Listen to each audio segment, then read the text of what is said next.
দৃশ্য ১ সকালবেলা রান্নাঘর। শাশুড়ি ঢোকে রান্নাঘরে, চুলে বড় সিন্দুর, চোখে টিপ আর হাতে হাঁড়ি।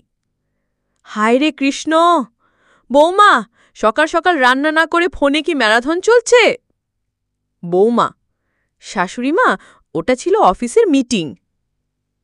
শাশুড়ি চোখ বড় করে: অফিসের মিটিং নাকি ইনস্টাগ্রামের ফিল্টার চয়েস? দৃশ্য ২ ড্রয়িং রুমে বসে। শাশুড়ি ছোট জামার দিকে তাকিয়ে: বৌমা, এই জামা তুমি কিনেছ না তোমার স্কুলের বন্ধু? বৌমা: আজকাল ফ্যাশন বলে একটা জিনিস আছে শাশুড়িমা।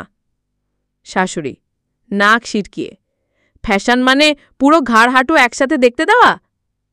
দৃশ্য ৩ বৌমা টিভি দেখছে, শাশুড়ি হঠাৎ সামনে এসে দাঁড়ায়।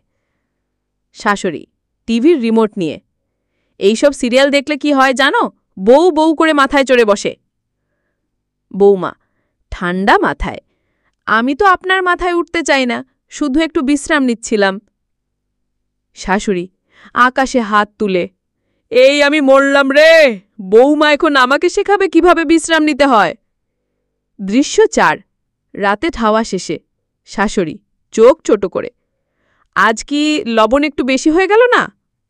বৌমা হেসে: বলা যায় না, আপনার কথা শুনতে শুনতে হয়তো হাত কেঁপে গেছে। শাশুড়ি চমকে উঠে: এই নাকি বৌমার মুখে ঠাট্টা? আমি তো ভাবছিলাম এখনো নতুন বৌমার মতো শান্ত। শেষ দৃশ্য শাশুড়ি আর বৌমা দুজনেই হাসছে। বৌমা: শান্তিও দরকার, ঠাট্টাও দরকার, নয়তো এই বাড়ি হয়ে যাবে খবরের হেডলাইন। শাশুড়ি: ঠিক বলেছিস বৌমা, তবে মনে রেখিস এই বাড়ির নিউজ চ্যানেল আমি।